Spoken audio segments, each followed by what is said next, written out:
Every move to put asunder what our forefathers paid with blood, sweat, and tears will, at the very least, earn a baffled look or a raised eyebrow from those who hear it.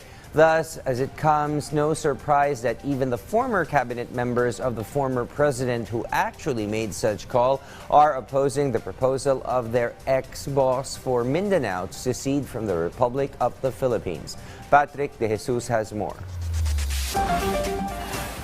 Former members of the cabinet of former President Rodrigo Duterte oppose his call for the separation of Mindanao from the entire republic, according to former DILG Secretary and current National Security Advisor Eduardo Año. Because of this call, the collective effort towards development will be rendered meaningless. He said, the strength of the nation lies in unity, and any attempt to sow division must be opposed by all sectors. Año added, the comprehensive peace process that ended decades of armed conflict in Mindanao and is now bearing fruit in progress and hope must be safeguarded. The government will also not hesitate to use necessary measures against the division of the republic, and any attempt to do so will be met with resolute force. Secretary Carlito Galvez Jr., who served as the presidential advisor on peace process of the Duterte administration, has also previously said that any call or action that will lead to the destabilization of the country should be rejected. While for DILG Secretary Benhur Abalos, who was the MMDA chairperson of the previous administration, separating Mindanao is not the solution to address its concerns.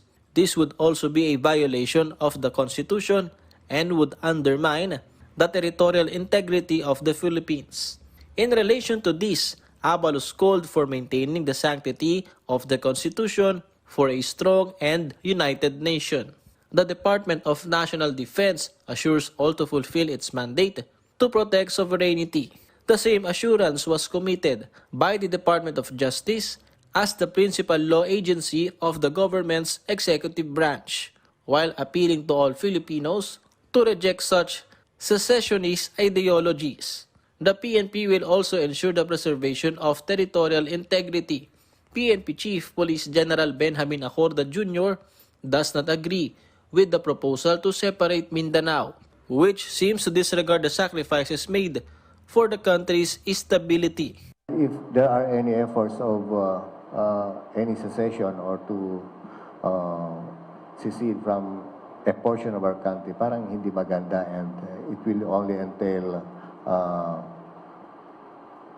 magulo na to a magnitude na siguro baka di natin kayanin. So, ang pinakamaganda niyan talaga is let us be united, let us not entertain these ideas. After all, mapayapa naman tayo, tahimik naman tayo. This is also not supported by a Muslim advocate, as Mindanao has long been battered by such issues.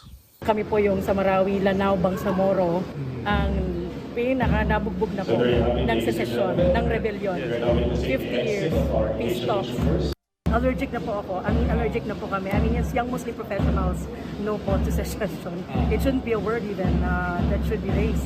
Meanwhile, on the issue of People's Initiative, PNP leadership reminds police officers to be professional in enforcing the law, but it may be considered a criminal act if there is instigation to sign, like bribery. Well, to my understanding, when we say People's Initiative, talagang is the will of the people. Meaning, there are no other influences, there are no coercions, there are no bribery, and there are no other things that might unnecessarily influence the people's will. Pero alam mo naman, sometimes in that particular aspect, may mga gray areas. So we have to really discuss it thoroughly. From the national TV, for a new and better republic.